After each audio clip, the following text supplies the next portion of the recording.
Hey ladies and gentlemen, Adrian here for the Digital Dojos, and today we're going to be talking all about Apple's iPhone 17 event and everything that was announced today, from the latest generation of iPhones to the all-new iPhone Air to the products like the AirPods 3, Apple Watches, and even that of the... No, that was it, in all honesty. So let's dive right into it.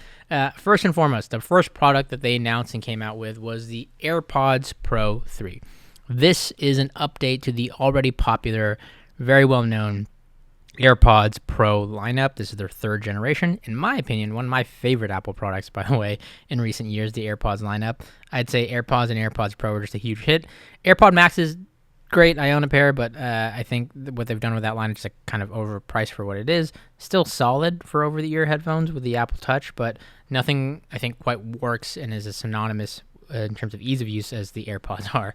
And the Pro 3s continue to iterate on that. At $250, it's going to be twice the active noise cancellation compared to AirPods Pro 2, they're claiming. It has improved mics, improved sensors, improved design and acoustics, so you're going to get better sound quality and hopefully fit and finish. Obviously, with things like headphones, it's always, especially in-ears, hard to kind of design things for universal ear shapes. So they've done a little bit of adjustments here to hopefully improve that, as well as improve the positioning for like the microphones and noise cancellation. Speaking of which, this now includes a heart rate sensor inside your earbuds. So they're really also playing on the fact that you're usually wearing these on the daily, and a lot of people use this for fitness and workouts, and they want to track things like their heart rate, and you can now do so via your AirPods. So if you're somebody who maybe doesn't wear like a wearable or has an Apple Watch, you can do it all now via your headphones, essentially. In comparison with that, or I guess in line with that, they've improved the IP57 certified rating for dust, sweat, and water resistance, and then the same standard controls and overall kind of charging case look that you're used to.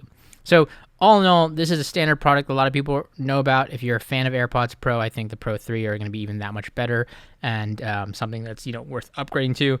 Now, with that, the thing that they try to make this selling point, if anything, with this was the whole live translation feature with Apple Intelligence, which, by the way, I believe, if I read it correctly, is actually also going to be available in the AirPods Pro 2. Just heads up. If you're thinking about upgrading for that solely, I believe, if I'm not mistaken, you do not have to.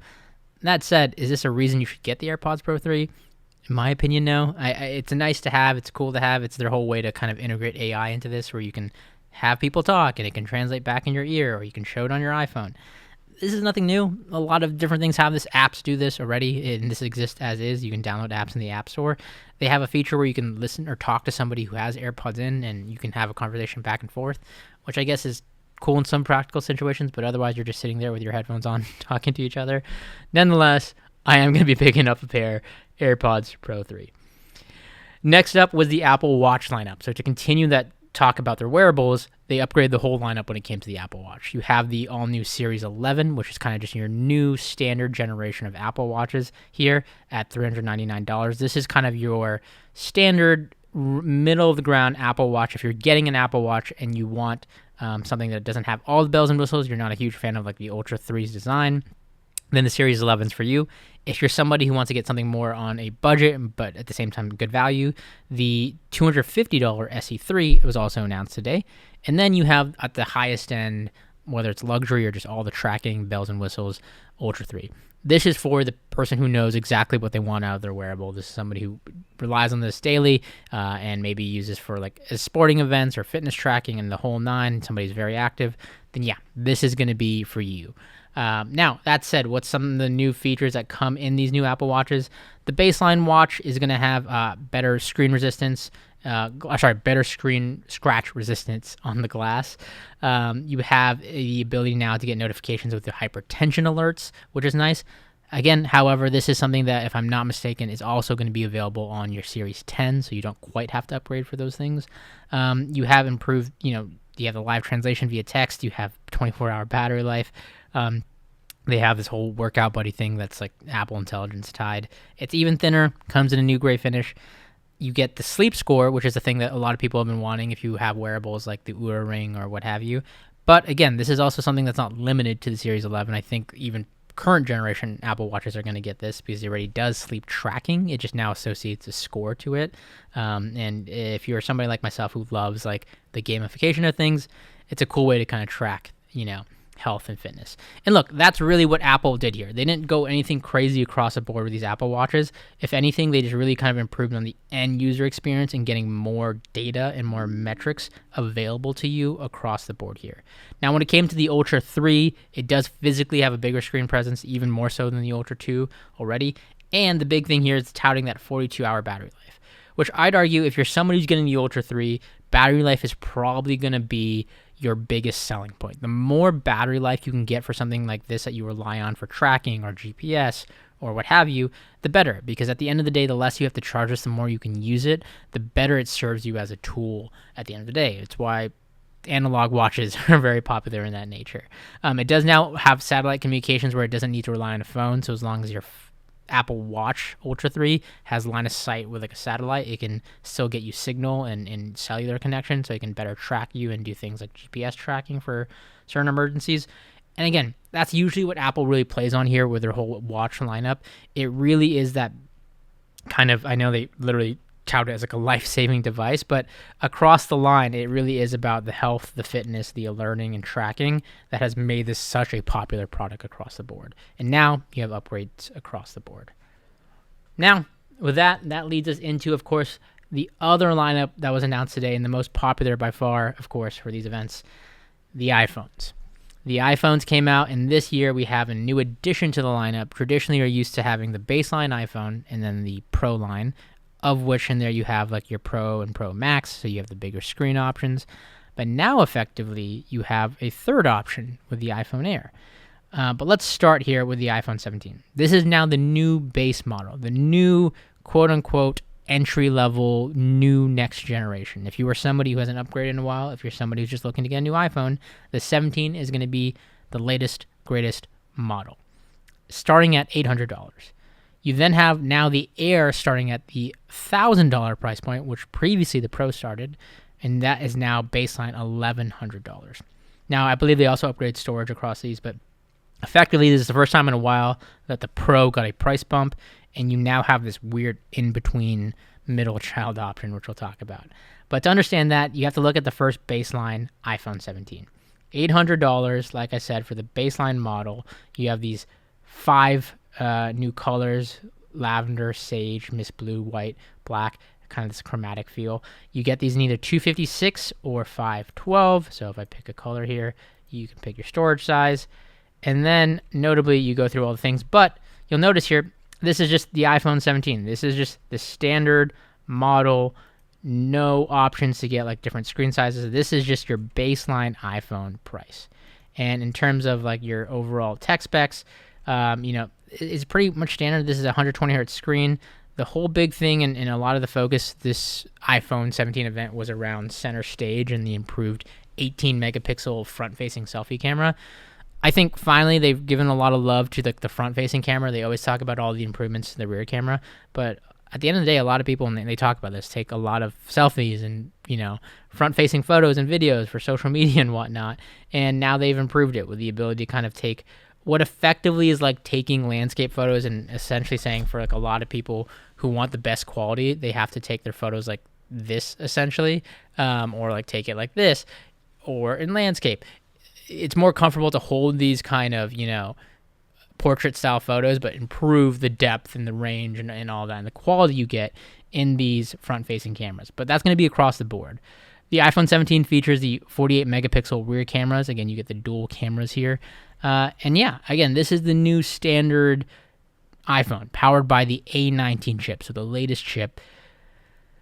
But outside of the surface stuff that we just talked about, that's pretty much it. There's nothing revolutionary here. There's nothing crazy in terms of the new design. There's no new ports. There's no new buttons. There's nothing they're really trying to sell you on. Not even like the whole built for Apple intelligence, which they try to really push, a year ago. I'm sure they have it in their whole marketing and PR material here. But truthfully, the iPhone 17 is just a basic upgrade, in my opinion. Like, there's nothing crazy across the board that if you were on the 16 right now, that would make you go, yeah, I need to get that, in my opinion. Now, if you were on previous iPhones and previous models, understandable, like depending on how far back you go. But for all intents and purposes, this is just, a more durable phone and comes in prettier colors, I guess, at the end of the day. Now, that brings you next to the iPhone Air. And this is such an interesting addition to the lineup. And we've heard a lot of rumors about this. It kind of coincides with the MacBook lineup if you look at the MacBook with the MacBook Air and stuff like that. The Air lineup is very synonymous with thin, lightweight, portable. It's the product that Steve Jobs literally pulled out of a manila envelope years ago, and I remember how crazy that whole fad was back when like Ultrabooks were a thing. The interesting thing with iPhones, however, is like I don't know if this is like a little too late situation, or like how popular or important or people are going to care about this.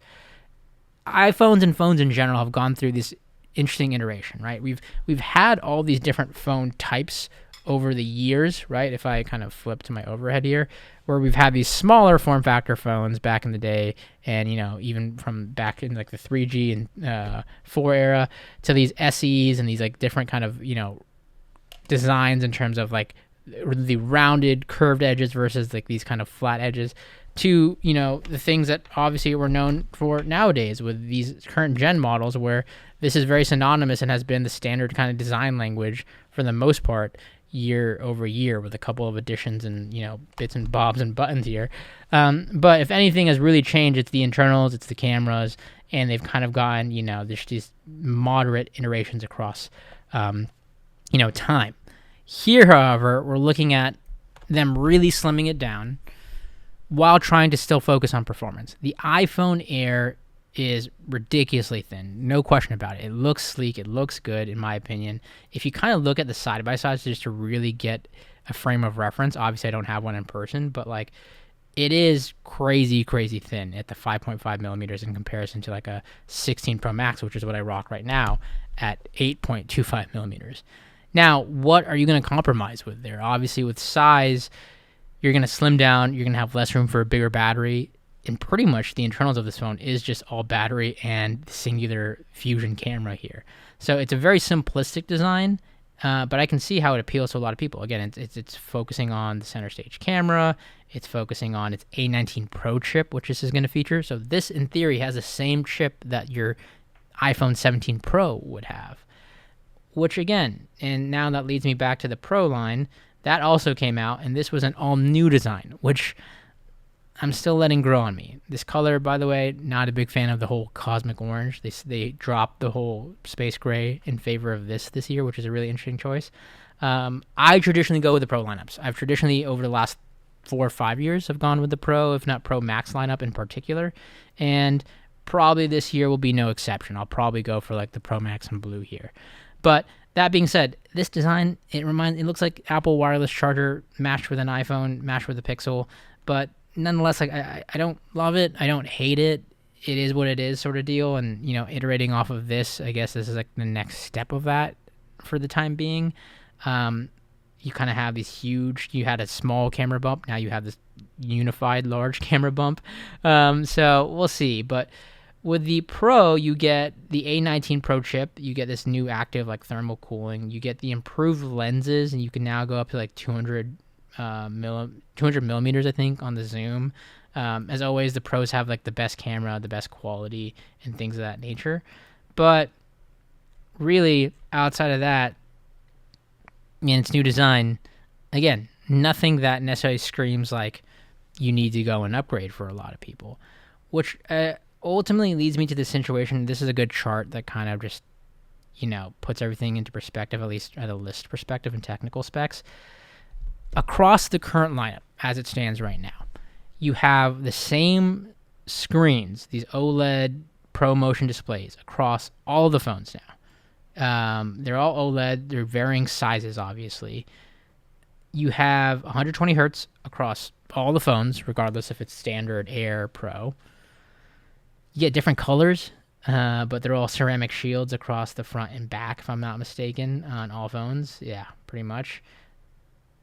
Really, the main difference is now, outside of like some of the specs here, you have, of course, the cameras, which are notably different across some of these. For example, in the Air, you are compromising and losing out on the ultra wide and telephoto lenses. You're just getting that wide lens. Whereas on the standard model, you're getting the ultra wide and the wide lens. On the Pros, you're getting all the lenses, right? You're getting all the options. It puts the Air in such an interesting spot to me where, at least right now, I don't know the direct market for who gets the Air. I think the design, in my opinion, out of all of them, is my favorite. Like, I think the Air looks sleek. I think it's cool to see an iPhone that thin, and it's cool to see from an engineering marvel standpoint what they've managed to achieve and cram into that. And I think it's probably somewhat the future of things, right? iPhones have gone from like thinner and thinner to thicker and thicker, and packing in all this camera, packing in all this hardware. And as technology progresses, hopefully they're able to downsize that and downsize that and downsize that, where it's super portable but still super durable. And I think this is the start of that with the iPhone Air, but I don't know who quite gets this, because at its $1,000 price point, this is the least battery life you're going to get out of the lineup. You're not going to get all the cameras. You are getting the Pro chip, which is interesting. So it's like, it puts it in such a weird in-between spot where I can see prosumers and people who like having bells and whistles but want a really portable phone get something like this. I can definitely see that for people who just care about like something that's super easy to put in their pocket or bag or purse or whatever it is and not have to worry about it. You have the Air for that. But even then, I would think this 17 might even be a better deal at $200 cheaper, essentially. And, better lenses. And yeah, it's interesting. I think the Air is coming in at an interesting time compared to the Pro. I considered picking one of these up just to kind of see how I like and the look and feel, and we'll see what ends up happening. I always say that, and I always just end up going with the Pro Max anyway. And I generally don't know if I can also go back in terms of like screen size and things of that nature. Interesting. It'll be an interesting kind of addition to this lineup. I think it makes things somewhat confusing right now as to what people might go with, and I'm just going to be curious to see how the actual sales prevail for the iPhone Air. Truthfully, what I think ends up happening in the long run is much like the MacBook line. You used to have the MacBook Pros, and the MacBook Airs. And the Airs were for like the super portable, super lightweight person on the go. A college student was ideal. The MacBook Pros were for the prosumers and the people who wanted more power out of their laptops. And the MacBook was like the baseline model for somebody who maybe didn't want to spend the most out there, but they didn't need all the bells and whistles. And they could compromise on it not being super light and portable. Effectively, I feel like that's what we're getting with the iPhone nowadays. And much like the MacBook line, it eventually consolidated where you now just have the Air and the Pro, because the Airs have gone so cheap and so affordable while still being super powerful and a really good value at the $1,000 price point. And I would argue the iPhone eventually becomes that, where the Air is the new baseline model, and it gets better and better in terms of performance, almost on par with the Pros. It's literally featuring the same chip, but it's just scaled down in terms of footprint, in terms of size, in terms of, just portability. And then you have the Pro that has all the bells and whistles, that has all the extra features, that has all the extra cameras and lenses and things of that nature. And that effectively gets you back to simplifying the lineup. But who knows? We'll see. I would love to hear your thoughts, opinions. We talked a lot about today. We talked a lot about today that was covered in the Apple event. And again, these are just my initial impressions and just kind of coming off of quite literally what was announced a couple hours ago. I'll have to get my hands on with some of these products. I'll have to test some of these products, and as always, see how these fare in the wild. I always come from a lens where it is a little difficult. I'm a little jaded as somebody who gets to do these tech product reviews, as somebody who gets to cover this stuff for somewhat of a living, and as well as in my day-to-day career as well, also gets to operate with technology on a daily basis. I am a little jaded in terms of what is the norm to me. I get to upgrade every year. I get to see all the cool tech. I get to try all the new stuff. Whereas it's a little bit more lost on you year after year versus those who the average consumer is not upgrading year after year. So I also have to think through the lens of who is this going to appeal to who might be on an iPhone 12 or 11 or 10 or SE, and maybe the Air is exactly what those people need, or maybe it's what, this market wants. We'll see. Time will tell. And as always, ladies and gentlemen, thanks for watching.